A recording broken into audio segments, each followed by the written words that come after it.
Hey, Star Wars fans and Rule the Galaxy fans. It is Joe in the pilot seat of chapter 149 of the Rule the Galaxy podcast. We've got some of our regular co-hosts with us, and we've got a special guest with us here tonight on chapter 149. But as always, I like to throw this out there. You can follow us on Twitter and on Instagram at Rule the Galaxy SW. On Gmail or on email, you can get us at ruletheGalaxySW@gmail.com.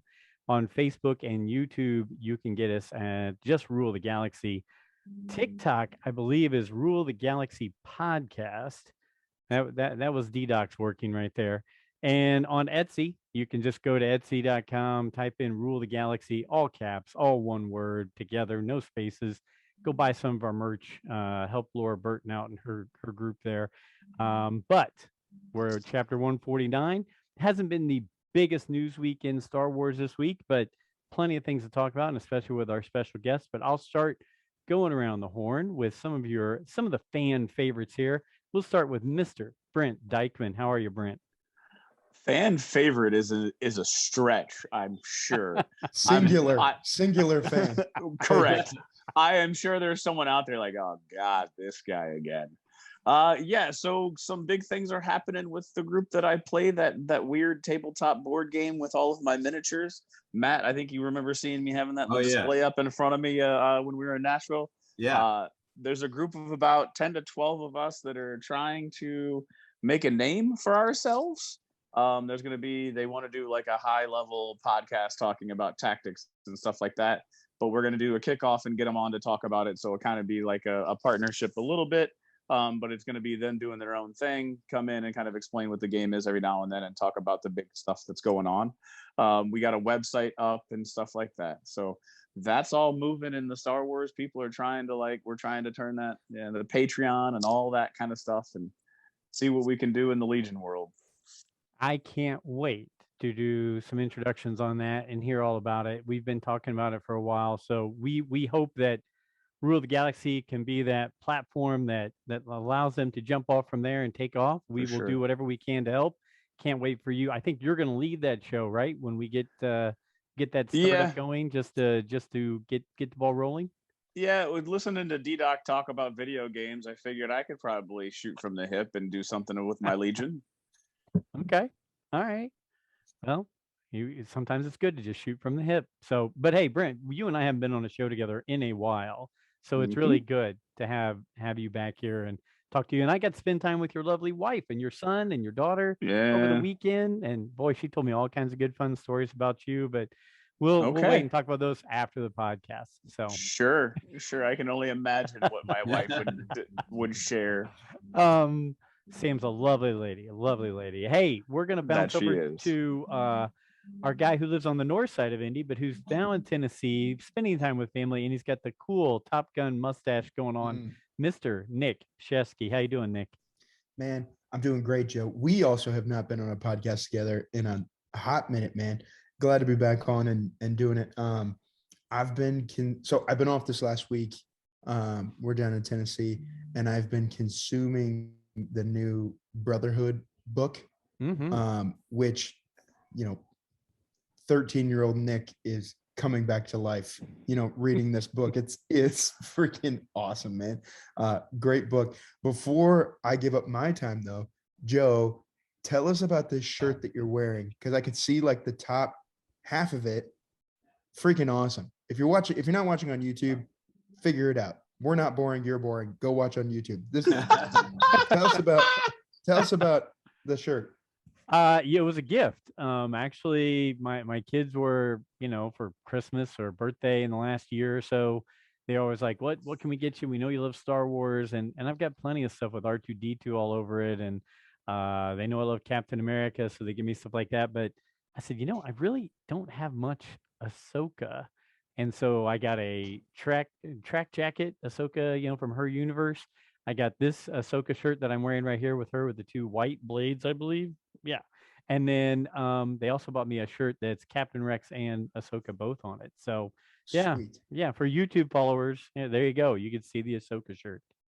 Can I throw something in real quick? I was just in an interview this last week, And one of the last questions that an interviewer asked me, and it was a very odd question. So I'm wondering if anybody's been asked this before. If there is one article of clothing in your closet that would define you, what would it be? Easy. Oh, you went, I got okay. mine. Go, Nick. Seriously, go for it. Easy. I have a Clemson Tigers pullover that is like my game day go-to. I'm a Clemson Tiger fan through and through, man. And I love all college football, but in particular, if I'm not watching Star Wars, that's where I'm spending time and going. Brent, I said easy, like I just decided like that was what it is for me. I'm just feeling confident. So there you go. But before we go to our special guest, what would yours be, Brent? What was your answer? So the way that I answered it at the time, I was all dressed up in my suit, but I really wear just random pairs of socks. And I happened to have on a pair of sushi socks that day. So it was just different cuts of sushi, but I was joking and laughing. I was like, yeah, I have just a random pair of socks every day. And then I also said, I have a t-shirt that I got last year for Father's Day, which is Yoda. And it's all of his words of wisdom. And like, you know, that like college, you like if you want guitar lessons, here's my number, tear it off, those tear off type like word, but it was all Yoda's words of wisdom, like do or do not, there is no try, and like you must unlearn what you have learned, and all Yoda isms and philosophies. So I was like, look, that's probably it summarizes me in multiple ways. So I was waiting for you to be like, I was rocking a pair of Adidas socks and it was awesome. no, they were like different cuts of sushis, different type of sushi rolls. There you go, man. Well, before we hop over to our guest, Mr. Matt Orman, I will tell you that mine is probably my Van tennis shoes. I wear my Vans. I've got like 6 pairs of Vans now, and I'm like addicted to them, every color, style. So I've become a 13-year-old skater boy as a 51-year-old man. So that's mine. But hey, we've got our friend that I got a chance to meet before we went to ICCC. We were talking, emailing. Then we finally got a chance to actually sit down and talk, all of us, at the ICCC in Nashville. Our good friend, who hopefully will be on the show more often, because absolutely, we like talking to him when we were in Nashville, and we finally got this put together. Mr. Matt Orman, how you doing, Matt? I'm doing great. I want to thank y'all so much for having me on the show. I love y'all's show. Follower, share as much as I can get. All these guys are great guys. Yeah, so Nick, one thing, I need a call sign from you before the end of the show, so we need to make up a call sign. Yes, and come on. And I would say to your question, Brent, okay, so I have 2 pieces of clothing, one that kind of shares my personality and one that gives my history. So I hope you forgive me, but I'll go with the one, and don't hate me. It's not my favorite. It's not my favorite logo, but I have a Star Trek shirt that is the most comfortable shirt I have ever owned. And it's only because of the material. I have no idea what the material is, but this thing just feels so good against me that I wear it all the time. It's stained, it's bleached, it looks horrible, but I wear the thing all the time. I have to have it. And if I lost it, I would probably shed a tear.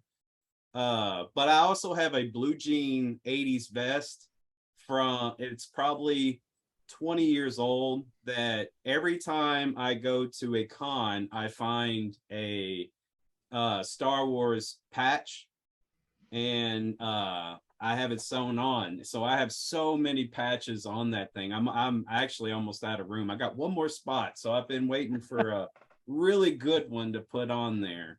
So that's like history and comfort. That's probably my things. So I can picture this correctly. Are we talking like Outsiders, like jean jacket, sleeves off? It's frayed. It looks Is it serious? so old. Oh yeah, man. So it's straight out of like like Outsiders. Okay. Oh okay. Yeah. You roll your pack of cigarettes up in your white T-shirt outside of that. That's Fonzie. Right? That's Fonzie. Next time I'm on, I'll wear the vest. I'll wear it so you can see it. It's sprayed and everything. You got it. You got it. Fantastic. Well, hey, DDoc showed up real quick while we were doing introductions. DDoc, how are you, first of all? And then second, what is your? I'll have Brent ask the question after that. How are you doing? And then Brent will follow up with a question for you. Doing good. Just a normal crazy Wednesday. Yes. So yeah. So here's the question that was asked of me in an interview, and it was all started because Joe has an Ahsoka Tano shirt on, and it made me remember the question. It was an interview question for a job, and the last question that they asked me was like, if you were to go into your closet and look through your closet, is there think of one article of clothing that would define you, and what is it and why? Oh man. Oh wow. So Joe was his pair of Vans. I'll let you think about this while I talk. Nick was his Clemson hoodie. Is it a hoodie or is it just a sweatshirt? It's a quarter zip. Quarter zip. Oh, okay. Yep. And then Matt was an Outsiders jean jacket that's got patches sewn onto it, along with a Star Trek t-shirt or sweatshirt that just feels It's a t-shirt. Feels perfect. Oh yeah. Oh yeah, you see, I have to do that move. It's like every time I put it on, I go like, oh yeah, that feels so good. Yeah. You know, it's a shame that you like. I know what you're talking about there, Matt, because when I find something like that you're like, I just love feeling this, wearing this, I go buy like 5 of the same thing and just have them. And that way, if one fails, I've got backup. You got the other one. I wish I did that. I wouldn't. Go DDoc. Sorry. Yeah, I have a pair of these Dockers work pants. I actually was wearing them today. And they are just like, they started off as like nice pants and they've worn into work pants. If I could own 5 pairs of those, I would.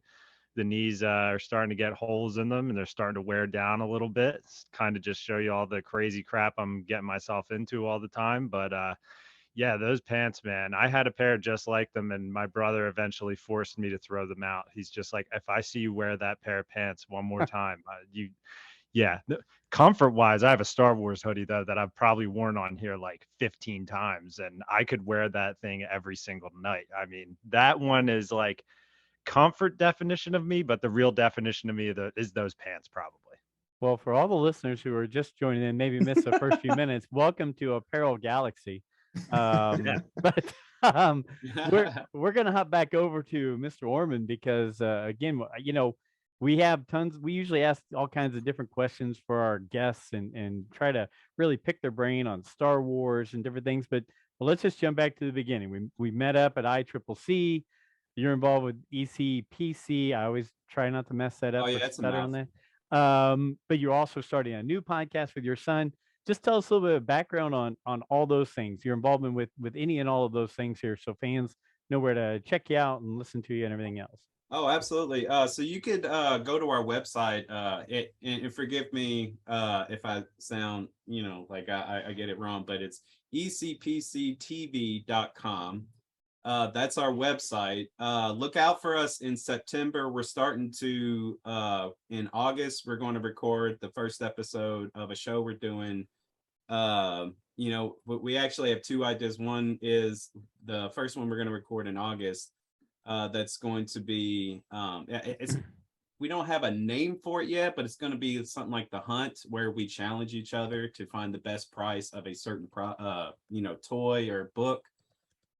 So, you know, look out for that. They'll premiere on our website. But yeah, you can go to ECPCTV.com or you can check us out on Twitter, at ECPCTV.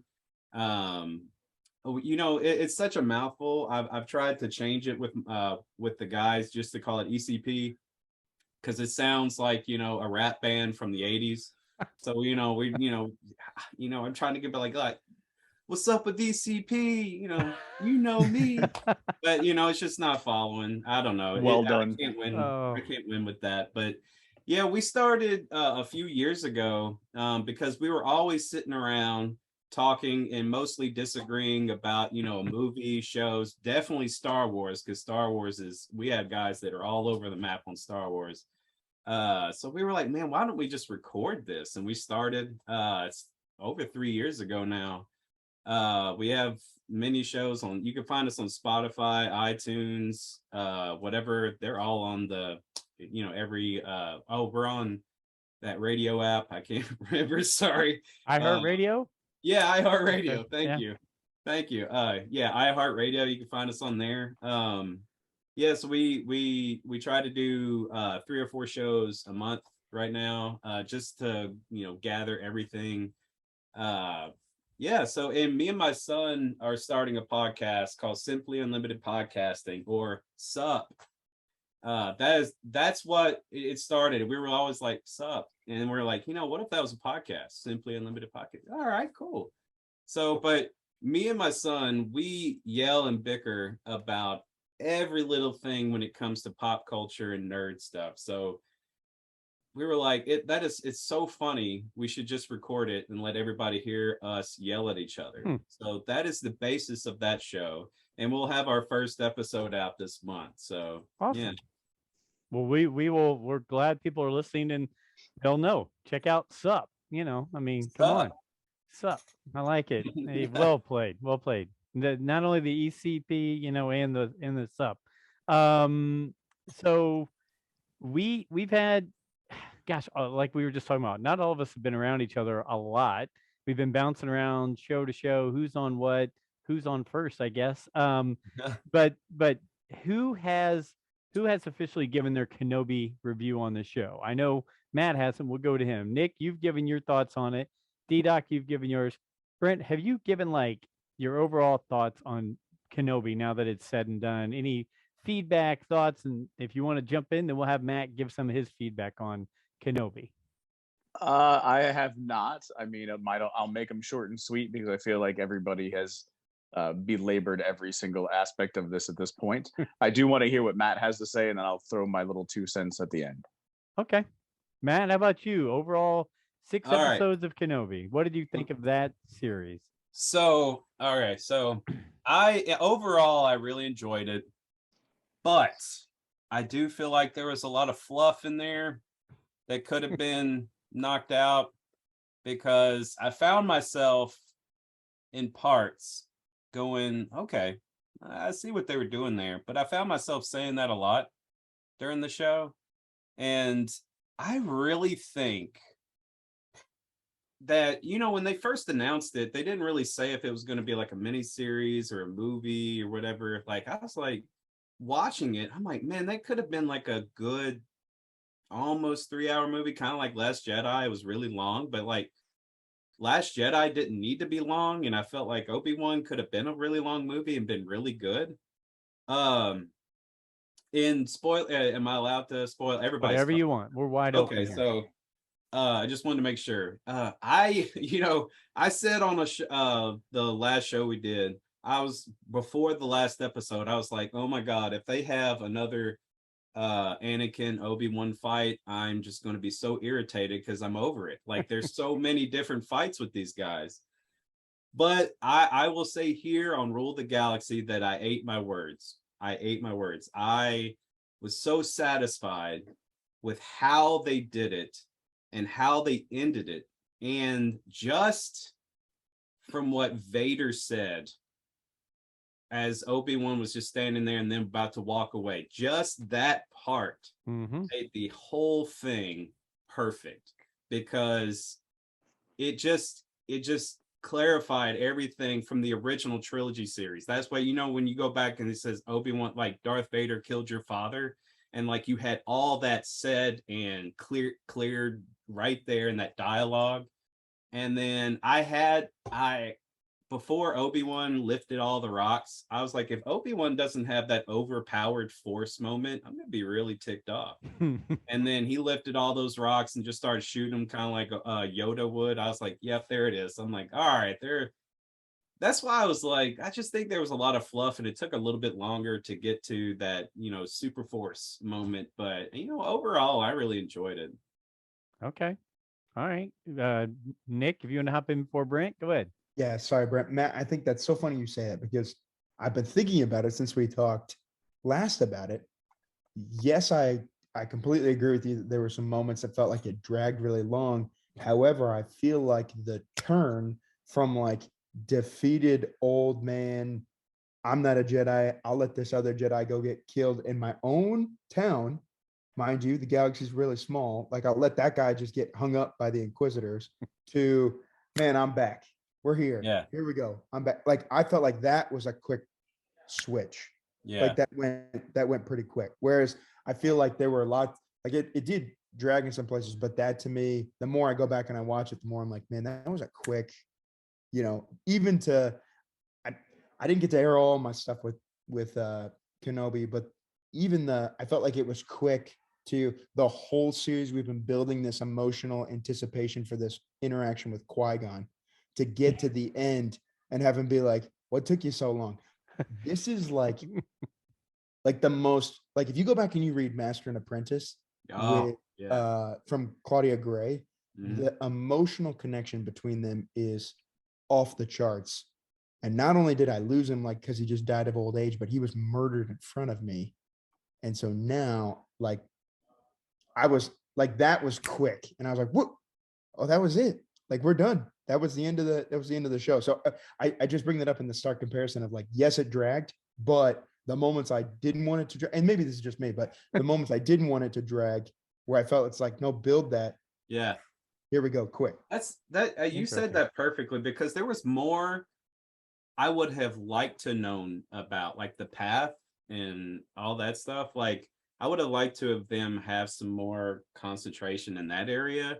And I felt like I've already forgotten his name, but the guy who faked being a Jedi, I felt like I felt like he was a wasted opportunity. He could have been something much bigger, because he didn't need to be a Jedi. Or I made up in my head that he was really a Jedi, but he was lying about it, just to make him a lot better in my head. And then by the end of the show, nothing more happened with him. Yeah. And I was like, man, he was such a wasted opportunity, and they gave him so much focus. And I thought the Inquisitors was kind of a wasted opportunity, but we get it made up.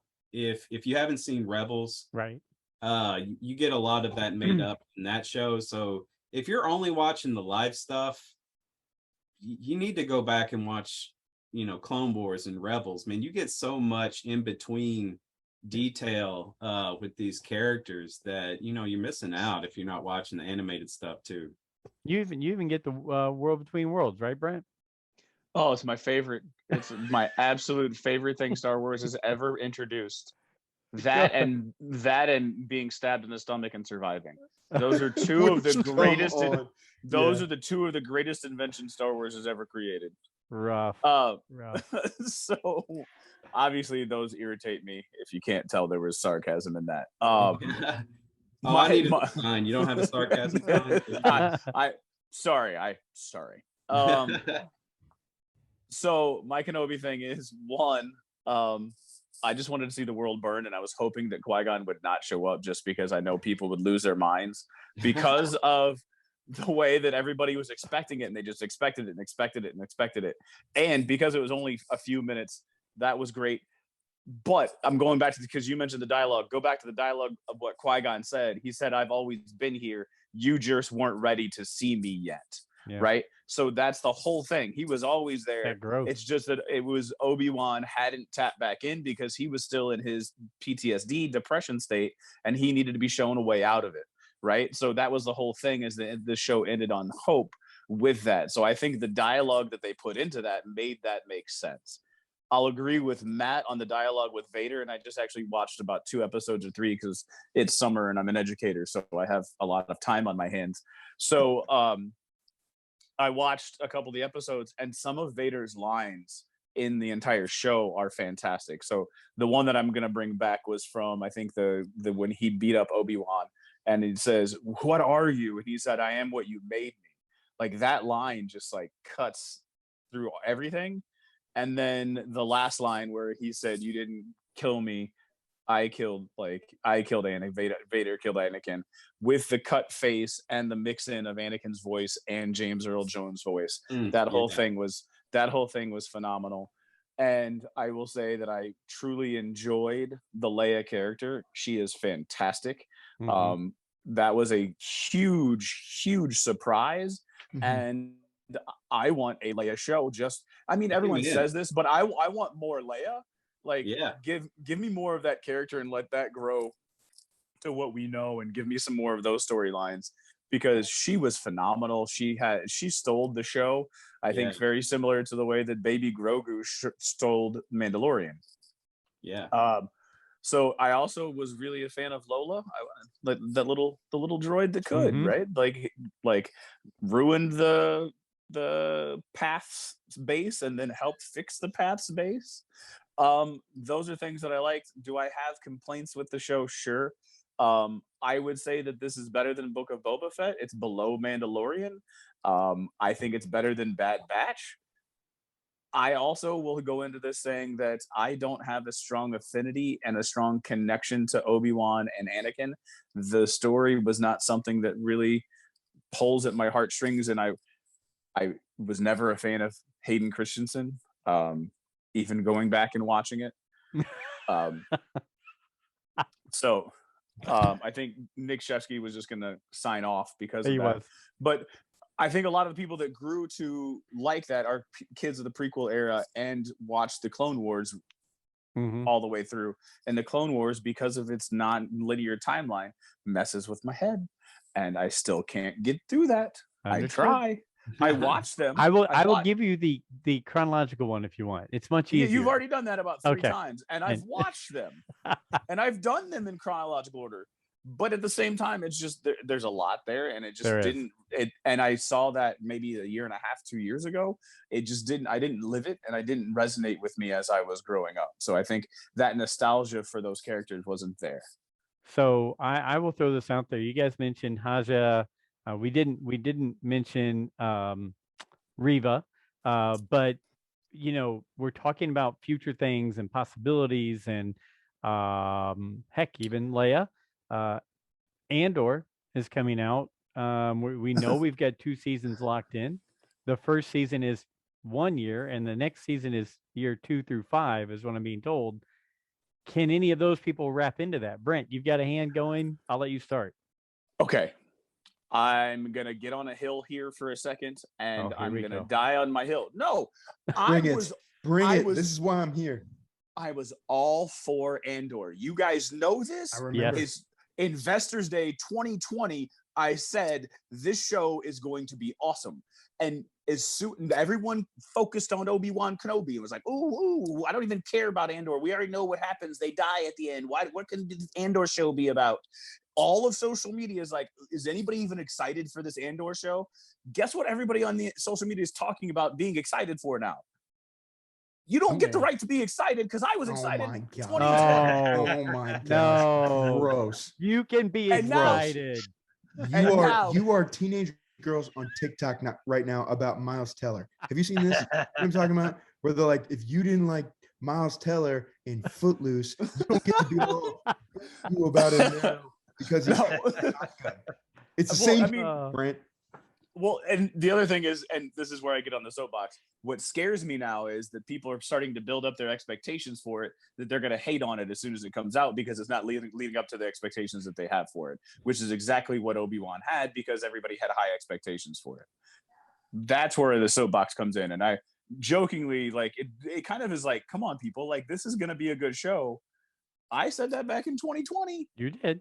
You were on the soapbox then. I remember. I'll make a prediction about Andor. I think Andor will be one of your best TV shows for Star Wars, and this is why. Because the trailer sucked so bad. Because the trailer was so awful and boring that I didn't get anything from it, that it didn't make me excited. So I looked at my son, I go like, man, this show is going to rock, because I think they're keeping all the good stuff out of the trailer. They don't want to give anything away. I think it's just going to be full of good stuff, because they put absolutely nothing in the trailer. I got nothing. I watched that thing 4 times. I was like, what did I miss? The gong bells didn't get you going? No, man. The ringing of the bells. He was bored. He looked like he had tools, where you were up on the skyrise and you're working. He was just like, man, I'm bored. I'm going to make a little jingle here. Like, I didn't get anything from that trailer. So that if the show is going to be amazing, it's got to be. Okay. DDoc or Nick, are you in Brent's fan club now, or are you gonna say no? I'm not gonna look forward to this because Brent liked it 2 years ago. Andor, any thoughts? DDoc, you go first. I've been in the fan club because Rogue One being one of my favorite Star Wars movies is a hill I've died on. I've been afraid to say that it's, probably in like, my top, it's up there for my Star Wars movies. I love that movie and I'm excited to see Andor's story continue because he said you don't know what I've gone through to get to this point, and now we're going to get to see what he went through. And I mean, another thing, I got ratioed on Twitter because of this, but I'm excited that it looks like they filmed a decent amount of this show outside because I got caught hating on the volume a little bit for Kenobi, that I said, can we step outside into the open air and film something in a real environment again for once, and I got crushed for saying that apparently, but I'm excited to see some real environments. The shots look amazing in this show. I think visually it's going to be really good. Yeah. Good. Nick? I agree with that. DDoc, Rogue One's in my top 5. And I think the reason why, if I were to go back and go, why did I like it so much? Visually, the amount of just Imperial bases, construction, things that you get to see, like the whole Scarif layout that they have, gorgeous, beautiful.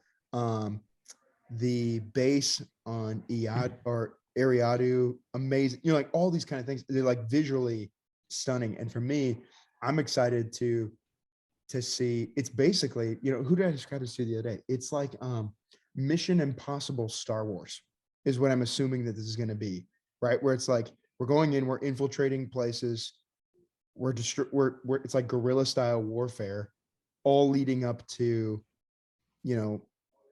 which Joe, I need you to help me with the timeline because I think that was different than what I thought. But to be able to go and show more of like the Empire just getting big, like that to me is what I get really excited about.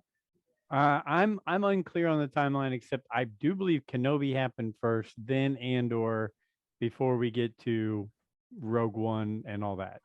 I think that it's going to span a little bit of that. I think it's going to be before Crossover. Obi-Wan.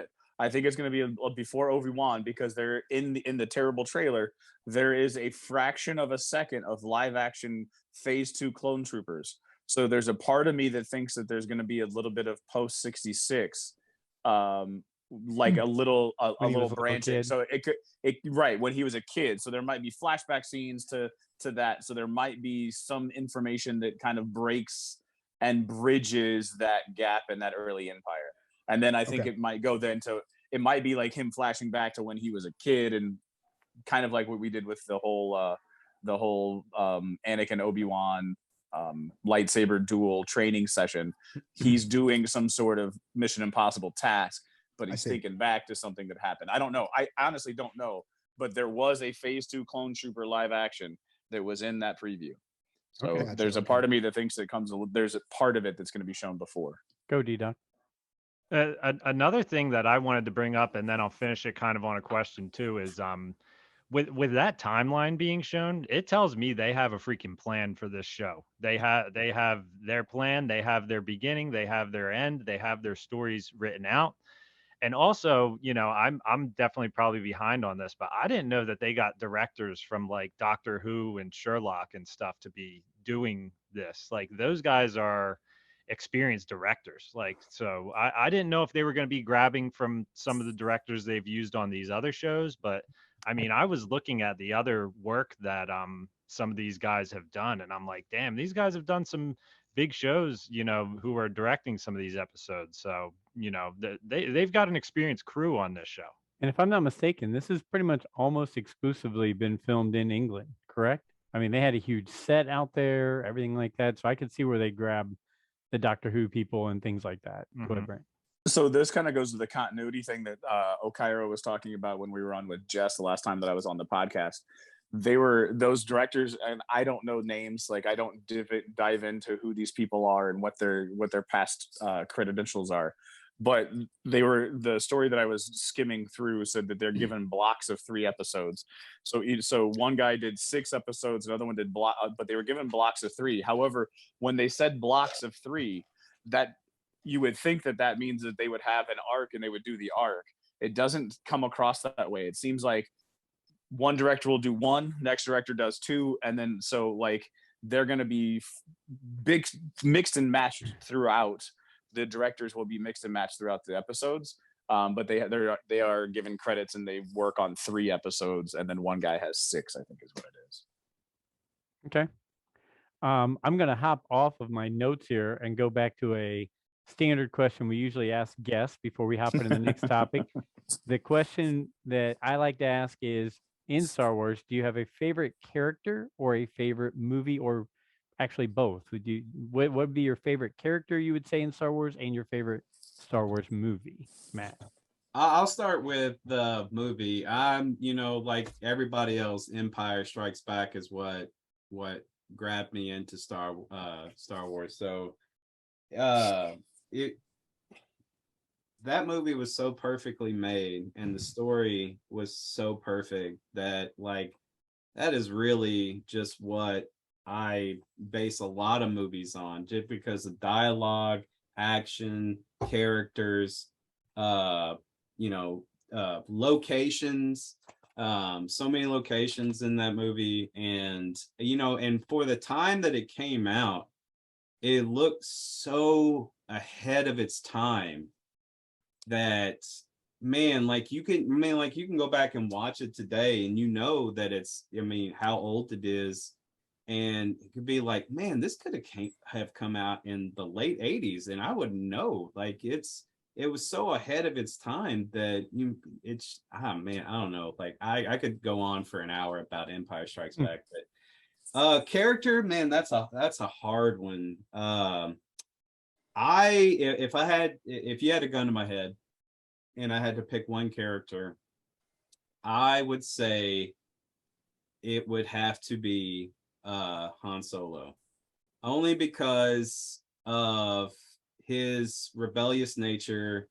I always connect with the rebellious, goes against everything everybody else is saying. I do my own thing. I'm Solo fits so perfectly for his personality that it just makes so much sense. And I love that every decision he makes, is what he has to live with.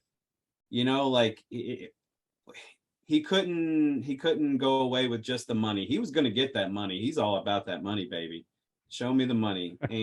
But he wasn't going to let Luke just stand out on the ledge alone. He was like, you know what? If I'm going to make it through the week without guilt, I got to go help Luke out. So he's going to go help Luke out, and it almost seems like he's an immoral person, but he's always doing something for a good moral reason. And you just have to dig deep sometimes in his process.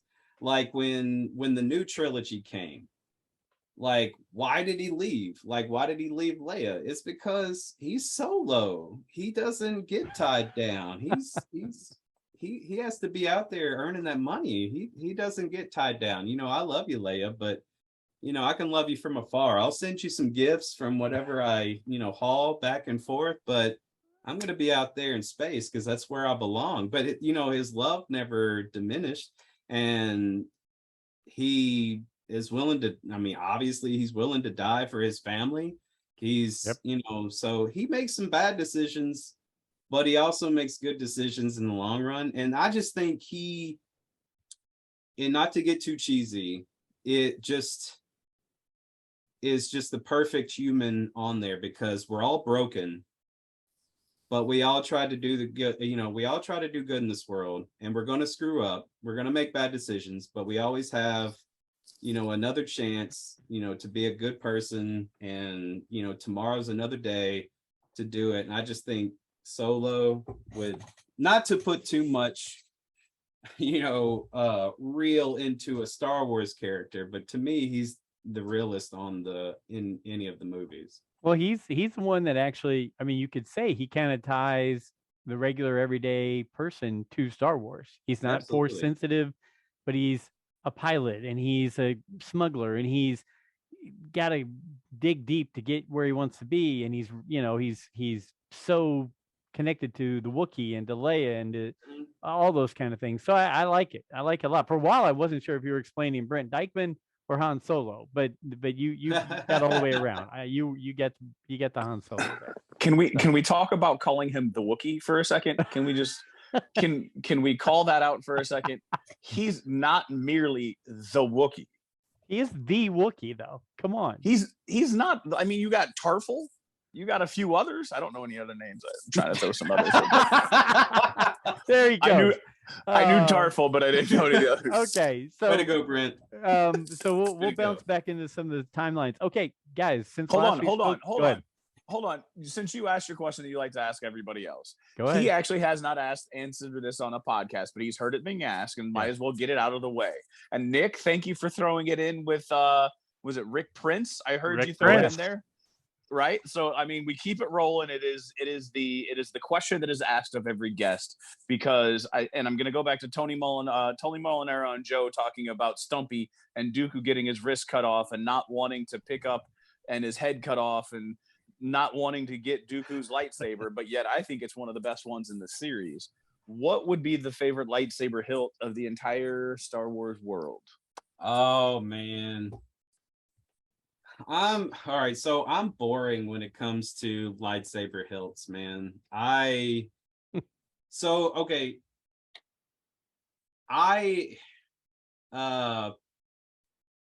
could pick anything. It doesn't have to be from the movie.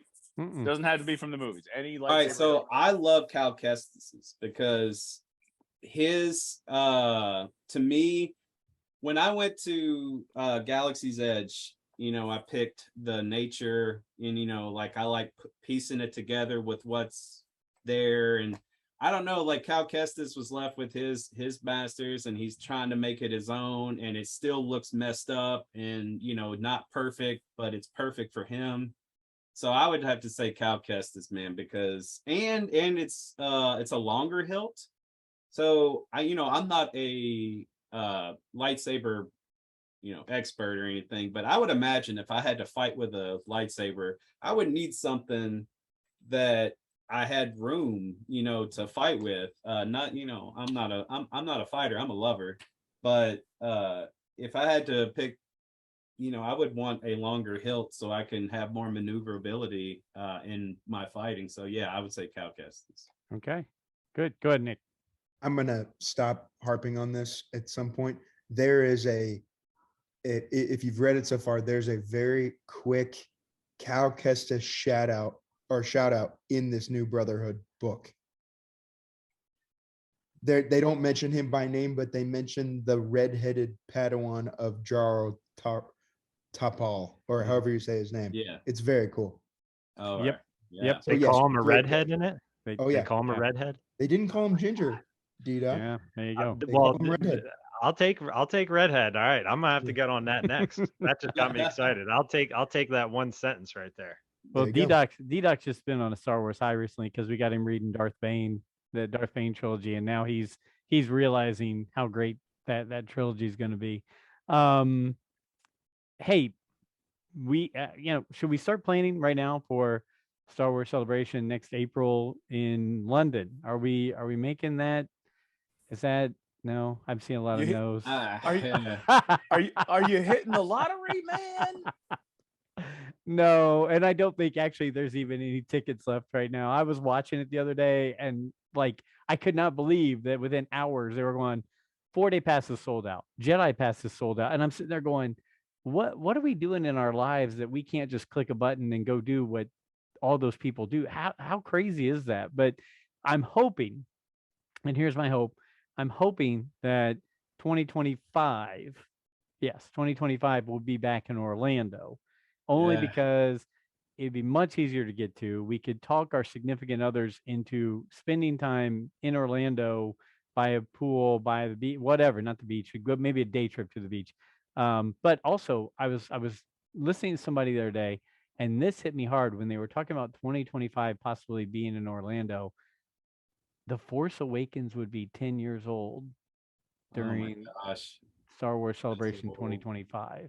They could have a 10-year-old anniversary panel of The Force Awakens that just blows me away that is happening. And then in 2027, A New Hope will be 50 years old. So I either need to start thinking about hanging it up and retiring and letting the younger crew come in or something, because thinking that I was around to watch that initial one and then thinking that The Force Awakens is 10 years old in 2025, just wow, that hit me like a ton of bricks. I don't know.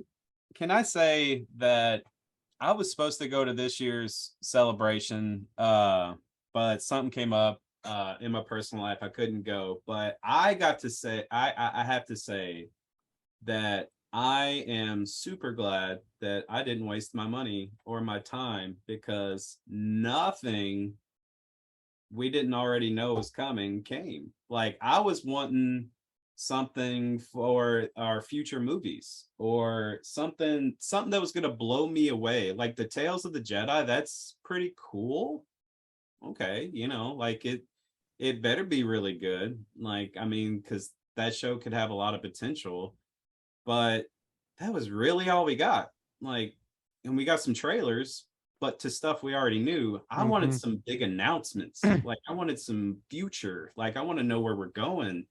I want to know what the next trilogy is, or just the next movie. Like, I don't know. And my buddy Micah from ECP, he went, and he said the whole lottery thing kind of ruined the experience. He didn't get to go into half of what he wanted to. When I went in Orlando, I've only been to one celebration. I'm sorry, I'm in social work. I can't afford a lot of trips, so I got to pick and choose. So I went to the last Orlando, the one that was in Orlando, and that was a stretch for me, but it was so perfect because there was no lottery. You just had to be in line, and I was in line for stuff for 2 days straight. We didn't even go back to the hotel. We smelled funky, but we made friends. We made lifelong friends. In that we made this group. The first night we were there, we had this group, and we waited, like 13 hours before the first panel, and like we became family. That was who we waited in line with for all the stuff. We connected on our phones. We were like, hey, we're gonna meet here at this time, we're gonna eat here at this time, and we still talk. And if there's anything for anybody who's listening, who's hasn't been a lifelong Star Wars fan, the beauty of being a Star Wars fan is when you go to any event, all the toxic people are going to be online. All the family are going to be in person. And that's just speaking from, I'm 38 years old, and I've gone to so many different Star Wars and sci-fi events that anytime I meet Star Wars fans in person, we become family in an instant. And all the people that are online, that's where you're going to get your your keyboard cowboys who hate everything. So, but yeah, celebration, we made such good friends. I just think the lottery ruins that. You can't make connections anymore. So that is wild. Go ahead, Brent, and then Nick. So we can talk about planning for celebration, but let's talk a little bit closer to home. So this man is connected to the ICC Con, the Imperial Commissars Collectibles Con. Oh yeah, there it is. The ICCC or ICC Con. What's going on towards the planning of that? Because I will second what you were saying. I've never been to any other. I've been to 2 conventions. The first one was the ICC Con, and then I did like a Pop Con, which is a really local one that's smaller. But it was great to see the cosplayers, and I met up with them. But being in that podcast room, it became a family. The first day it was still trying to feel everybody out, but by Saturday and Sunday, it became a family in the room of the people that have been around there. And so what's going on with the ICC planning? Is there anything going on?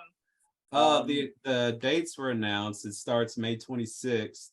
The way Michael Havens is the owner and operator, creator, ICCC.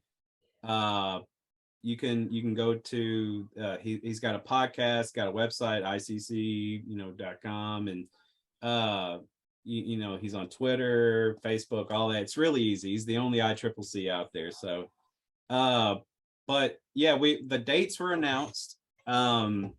They're working, they're working on guests. Of course, big names will be first, little ones will come.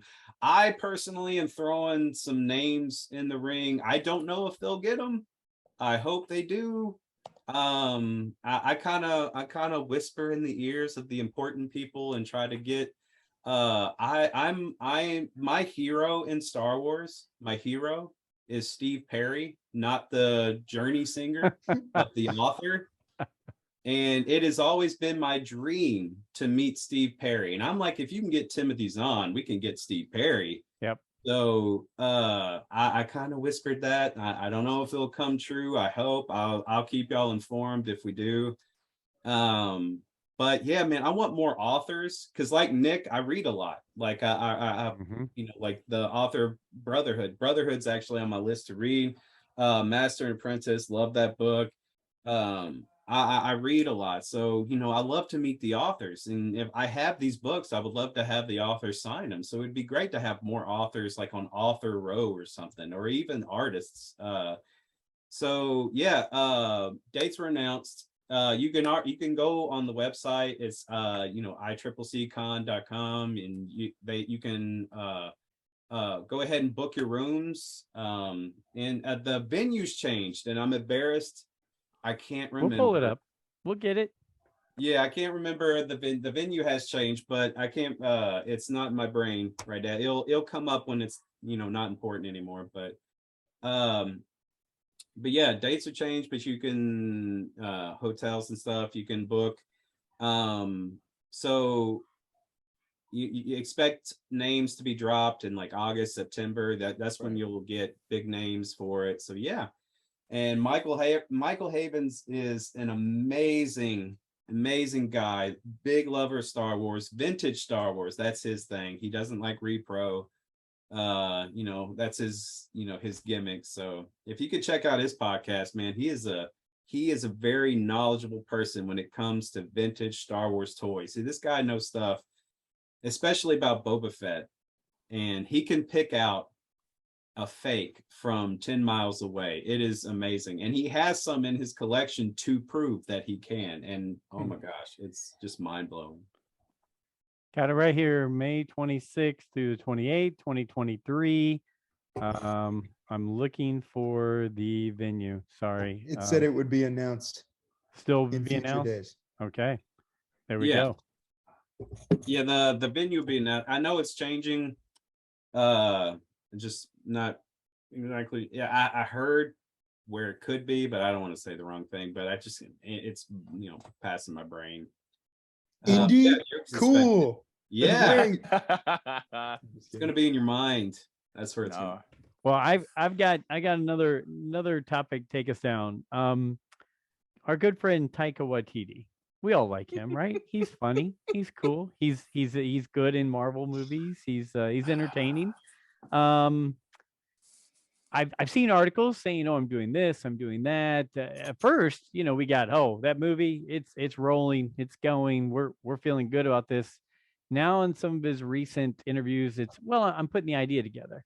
I'm going to go home. I'm going to go to New Zealand. I'm going to write some stuff and see if they like it. If they like it, it'll get made.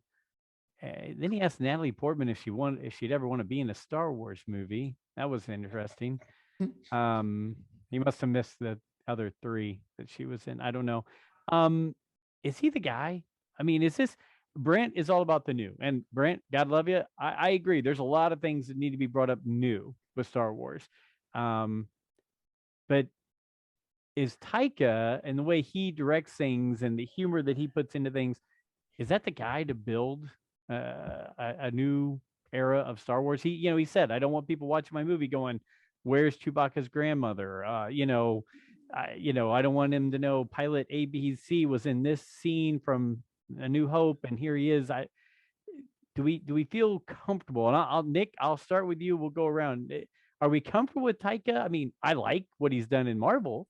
I've enjoyed it a lot, but is he the guy? Is this direction that's going to be good for the Star Wars community?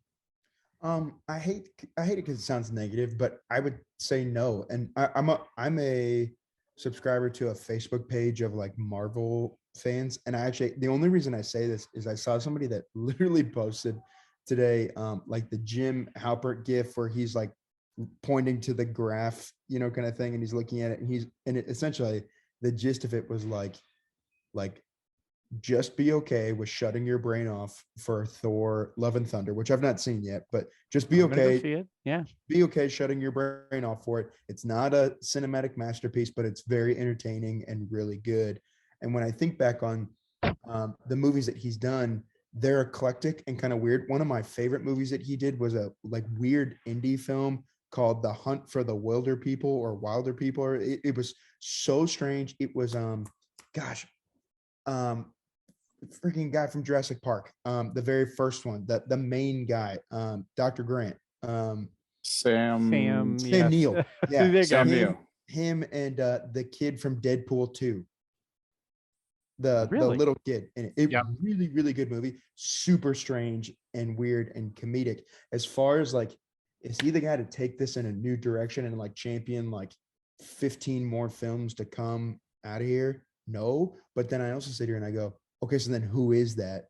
And I don't have a good answer to that No. either as to Yeah. who is that. So I don't think that's a him thing. I think that's a combo of fractured fan base, of obscurity from Disney, which I would say this. I don't know if you guys have seen the new, I'm imagining you did, the new Doctor Strange. I'm wondering if Haven't seen it Star yet. Wars is in the same spot as Marvel, where I feel like Marvel right now is like floundering, trying to figure out like, where do we go from here post Infinity War Endgame? Like we did it, and we will never do anything else that was as great as this. And yet we want to keep making stuff to keep it alive. And I Mhm. that's what Star Wars is. And at some point you're gonna over cannibalize this thing to where you're Okay. like, I don't know. That's a No. lot, but I'm kind of looking at it right now going like, man, I don't know where you go from here that isn't more of like, hey, we're going to tap into that time period between episode 3 and 4 and make something else that's really great in there. Right. Because that kind of has some vintage luster in it where like people hate each other on all ends of the spectrum, but they hate each other a little less here, So I don't know. DDoc, how about you next? Yeah, I mean, I thought a lot of what Nick said was really great there, actually. I mean, that was good stuff there, Nick. But yeah, I feel like Star Wars is in a position, and they've done it to themselves now, where whatever next movie they make is going to be so hyped in a microscope. Just because we haven't seen the title Star Wars in a movie theater for a decent amount of time. I mean, I know there's been decades that hasn't been in, but now that Disney owns it, you expect to see the name in theaters more. I like Taika Waititi. I think he's kind of a niche director, almost like Wes Anderson style. Like, some people might hate actually the way he, Brent, do you I disagree know. I with want to that? see. I want to see. Well, Brent, go ahead. no, I just am not a fan of Wes Anderson stuff. Like, Yeah. Well, that's Grand Budapest Hotel and all that crap. yeah. All that crap. Goodness gracious. It's crap. I dude. am It's a fan. crap. I I'm am a not. fan. I think it's, Life Aquatic with Bill Murray. It's good Oh, stuff. that was the But worst. that's me. I want 2 personally. hours of my life back. But I'm saying like when he's outside of Marvel, where he's not having to follow the the fingerprint of Marvel and continue those storylines, I think he's a unique director and he's different. And he might put out some stuff that people are just like, what the hell is this? Like that Nick, the movie that Nick was talking about. I've seen bits and pieces of it. It's like a bit odd, bit indie style, but he's got his own style. So I don't know. I don't know if he's the best person right now because he's probably going to piss off a decent amount of people with whatever he decides to do. But also, I think it would be fresh. I think it would be fresh. That's all. I don't think fresh can hurt the franchise right now, but I don't know. Brent, and I'll follow up with Matt. They said the same thing about Last Jedi, D-Doc. Well, yeah. I mean, I don't know. Here's the thing, though. He's involved in the Mandalorian. Like that's why I need to hear the voice of him saying, "Oh, Natalie Portman, do you want to do Star Wars movie?" Because that was the quote that was going around today, and it's like, Yeah. this guy knows Star Wars. He did IG-11's voice in The Mandalorian. He's directed episodes of The Mandalorian. He's got to know that Natalie Portman played Padme in 3 was- Star Yeah, Wars movies. he It was also probably some screws fake with thing. everybody. Like, if you follow him on Instagram, he is constantly like, his humor is so witty, dry, sarcastic. Mhm. I didn't see the exact quote, but I'd be willing He's- to wager that it was that. Oh, he lit Twitter He's- on fire yeah. today. He's probably just trying to make old guys like me go, what? What did he say? Brent, how about you? This is the biggest non-story story ever. I mean, it's the epitome of the slow news day in the Star Wars world, Why do you think I where write we- notes, man? where we take one quote from one guy and we start to go crazy, or the fact that there's a little bit more slapsticky and humor in Thor: Love and Thunder, and I'm not sure if this is the right guy. I've seen that quote before you brought it up, before anybody else brought it up. Like, I've seen that maybe a week ago on one of my Facebooks that I saw, one of the social media things. I mean, I come at it, and this is what I would like. It came from the Okairo. I come at it, I want to be entertained. Am I going to nitpick? Am I going to find flaws? Fine. If I'm entertained, then I'm entertained. Yep. I watched, and here's the thing: I watched Doctor Strange at home. I didn't watch it in the theaters. I wasn't really entertained. I watched the Eternals in the theater. I wasn't really entertained. I watched the sequels. I was entertained. I enjoyed them. But yeah, you sit back and you think about the mythology and how everything connects. People are going to have problems with it. Like, we're in a damned if you do, damned if you don't. So why not just do? Okay. Matt, I'm going to let you finish up this one. Then I'm going to hit us with one last topic for the night. All right. I wish I had a hat to turn backwards because I have a lot to say about this. It's all right. Taiki, I always mess his name up, but I'm just gonna call it Taika. Let's just shorten it there. Good character actor, okay director. I think he fits perfectly for Marvel because Marvel needs something fun and funny to distract that they had nothing else going for it right now. I said when I went to see Endgame, I was like, okay, Marvel needs to take a 3-year break. Like, they needed to take a 3-year break, get it all together. Let's start over. Because they didn't know they were going to get to Endgame when they made Iron Man. Mm-hmm.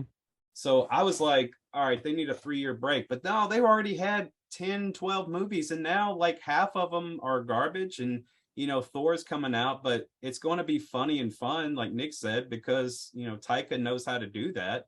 But there's been a lot of stuff since Endgame come out, and we have no idea where they're going. Like, it's crazy that okay, so off that, Taika is fitting Marvel. I don't think he's ready to start a new Star Wars thing because Taika, he knows fans.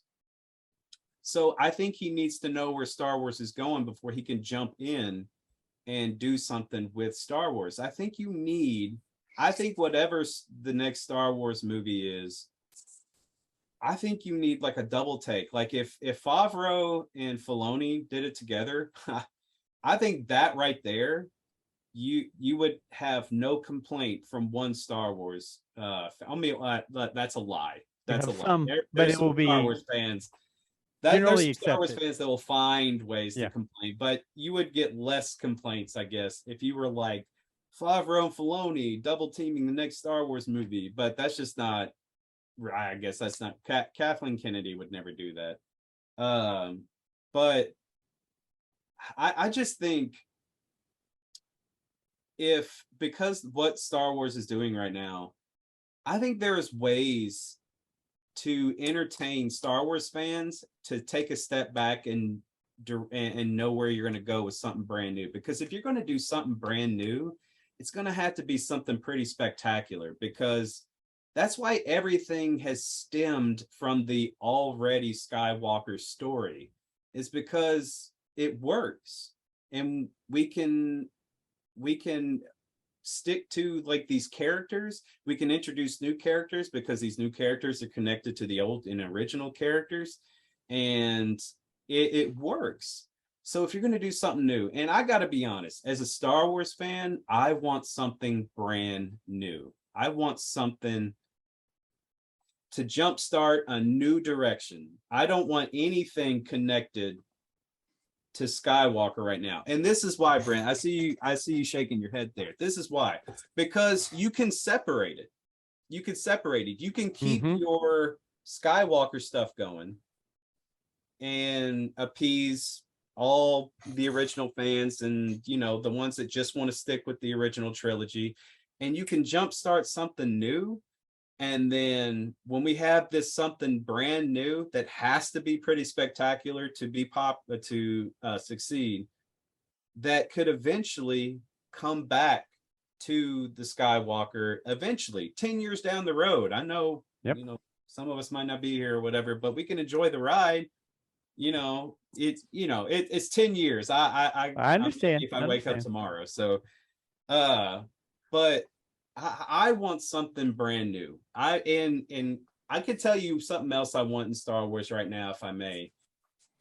Do y'all watch DC movies at all? They bring out one every 2 months. Like, I swear they do. Like, there's a new one every 2 months, and me and my son will watch them, and they usually are pretty good because they're straight off the pages of a comic book, and it's fun to watch and fun to listen to. I think Star Wars could do something like that with stuff that we want to see. And I'll just say it, like, I've always wanted to see a Shadows of the Empire movie. I know we can't get a live action one, but you could totally do a cartoon animated one and give us the entire story. There's a book right there. Go out of the book and then make an animated movie and then throw it out. And there, you can call it the Elseworlds show or whatever, or the, what do they call Star Wars that it's not canon anymore? Legends. Legends. You can call it Legends. And then just bring out a full movie of something that's not canon, just so we can have fun and enjoy stories that we read growing up and, be entertained while they try to sit back and figure it out like Marvel should be doing, but they're not. Hey, we already have the world between worlds. We already have multiverses. What's to say we couldn't just have a Legends universe? I'm perfectly okay with it. So and animation's cheap to make. They could totally make money and get a lot of subscriptions to these things. So I'm all for it on that. I like that different take. I'm going to finish it with this. We've all heard that Star Wars has got a $5,000 drink, the Kyber Crystal drink down at Galaxy's Edge. If you could think of a Star Wars item that you would buy today, that's $5,000. Besides the drink, I want to hear your final. I know I'm putting you on the spot. It's the last minute thing. Think of something from the movies, from the books, from a character, from a ship, whatever, that they Hasbro or Mattel or somebody said, we're going to make this. It's $5,000. What is it that you would spend $5,000 on? And you can make up the item. Matt, you raise your hand. You get to start first. I would have a simulator in a mini cockpit to the Millennium Falcon with a Millennium Falcon game in there, just so I could sit in it all the time. You know what? I would watch the movies in there. I don't care, as long as I'm sitting in a simulated. That would be amazing. Cockpit. Yes, I love it. Okay, we have a cockpit with the screen, and you'd see it. You'd see the bars, yes. But that would not bother me at all. I'm writing that down right now. So Nick, good. DDoc, So or Brent, good. something you'd want for $5,000. Nick. There's this great line out of The Office where the building is on fire and they're playing Desert Island, and Dwight Schrute, they're going back and forth what would you bring? And somebody says the Da Vinci Code, and Dwight goes, I would bring the Da Vinci Code so I could burn the Da Vinci Code for fuel. I would go to this hotel to burn this hotel to the ground. That might be the extreme where I'm at with it, but for $5,000, Brent said it before the episode started. I said I could think of 5,000 other things that I could do with $5,000. Brent said 100,000. For $5,000, I'm remodeling the whole basement, you know, for $5,000. I'm taking my family to Galaxy's Edge to go build a lightsaber. You know what I'm saying? Like I'm doing something other than just like, and I understand the people that then market this too, like I'm not in that bracket of like who's going to be buying this. That's not so me. you're taking this in the wrong direction. What would you actually do? So if you're going to remodel the basement, what would you remodel to look like in Star Wars world? What would you purchase for? Yeah. Okay. What would you do for 5,000? Not necessarily would you buy this drink, because I don't think anyone in the world would buy this drink other than the dude who did it just to get the publicity and to try to throw it out there. What would you do for 5,000? Like Matt's idea with the Millennium Falcon. Like, love it. Yeah, I'll tell you exactly what I'm doing. Okay. I'm like buying a legit. So like when I was 13, I went to the Indianapolis Children's Museum and they had a Naboo N1 starfighter like physically there. You know what I'm saying? See, like I'm buying something like that. Now I understand I may not even be in the price range of that, but I'm doing something where like it's the man cave of man caves that has even if you bought it as a model, even if you bought it as something to decorate, I've got real lightsabers on the wall. I've got like, you know, all kinds of stuff. Are you going to trick it out with the Trans Am engine on the front? Oh, and the I am now. Goodness. And the baby Grogu bubble in the back? You better believe it. You know what I'm doing? I'm buying that freaking Lego set of the, you know, 2,000 piece Imperial Star Destroyer or whatever it is. And I'm building that thing out and I'm encasing it somewhere down there. Okay. DDoc or Brent? I'll go real quick, Brent, because I'm simple. I would probably just turn my basement into a cantina and probably have like projector movie theater cantina. And yeah, like pretty much just bar, movies, drinks, music, that kind of thing. $5,000 could definitely do that for me. I could make $5,000 go a long way. And I could definitely even turn it into the Death Star. I don't know. I could do a lot with $5,000. So I would go setting. I can't choose an individual item because I can't spend $5,000 on an individual item. I would use it to build. That's what I would do. Can I ask a question before Brent goes?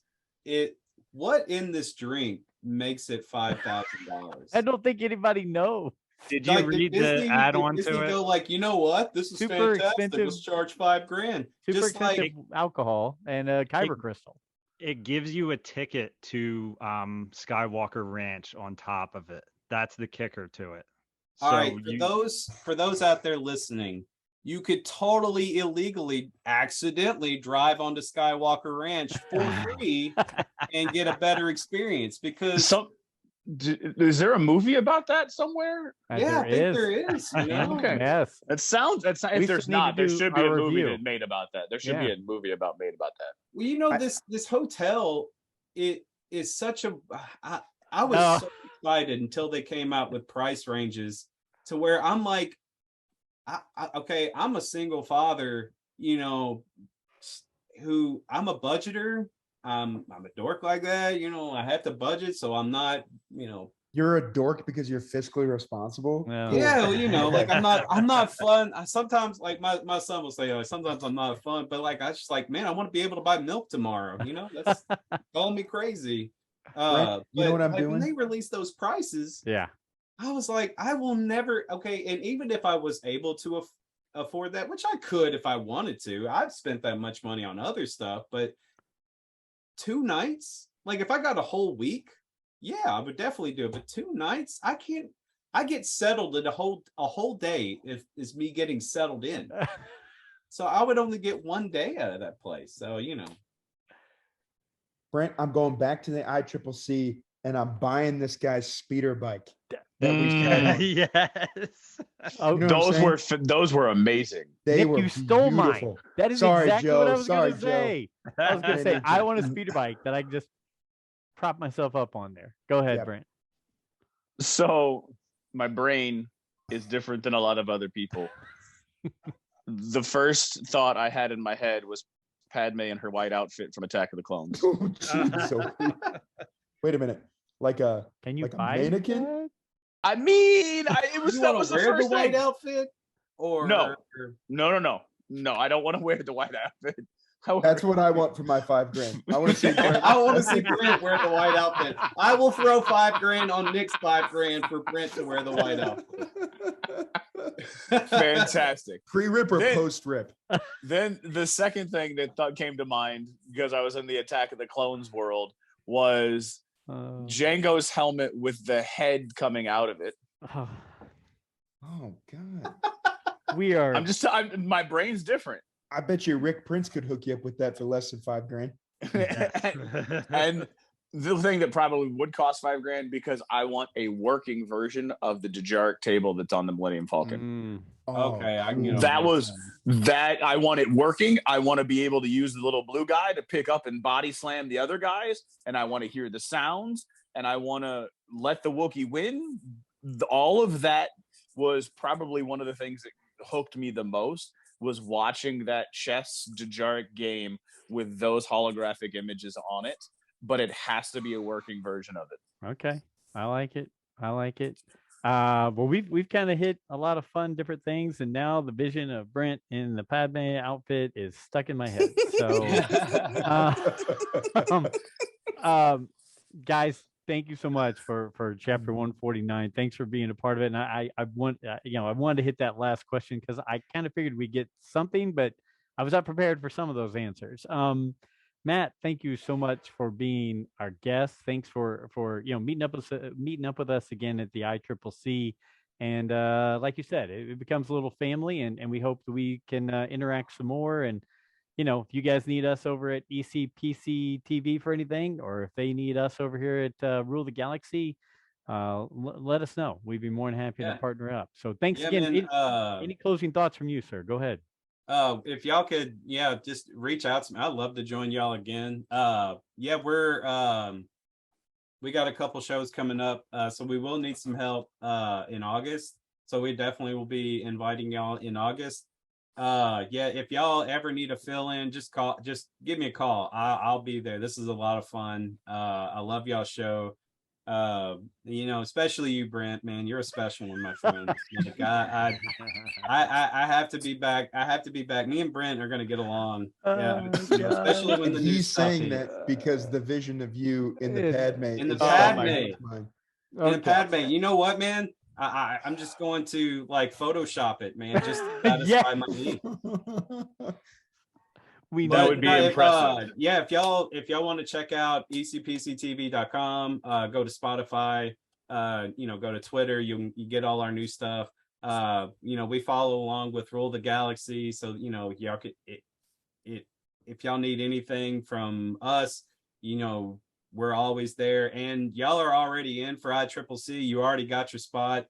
You don't have to worry about that. So like we said, we become family, and family, we're going to grow this thing, because that's what ICCC is still doing. Yep. It's still growing. And if y'all did y'all come the first year ICCC, it was so small, but now it's so much bigger, and now they need a bigger venue because it's getting so much bigger, and it's going to grow and grow and grow. The popularity of it is growing, the reputation, the people that are connected with it. So we're growing along with it, and it only comes with the family atmosphere. So like we said, if you're not a Star Wars fan and you're listening to Rule the Galaxy, come to a con, come meet them, come meet Star Wars fans in person. I know online media has destroyed fan bases all over the world, but you can't take it online. You have to come and meet us in person. We're and it doesn't matter what fan base you are. You're in Dungeons and Dragons, you're in Star Wars, Star Trek, Doctor Who, whatever. Anything that's got a fan base, come meet the people. Don't go online, or don't go online and read what negative people have to say. Come meet us in person. That's where we want to meet y'all and grow with you.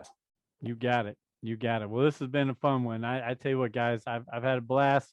We're gonna hop on and do some other stuff here real soon. To Matt, to Nick, to DDoc, to Brent, thank you guys so much for making chapter 149 really a lot of fun. A lot of laughing going on, a lot of fun Star Wars talk. You guys know where to track us down. I'm not going to go through the list again. Let's make it sweet. Let's make it simple. Until next time, may the Force be with you.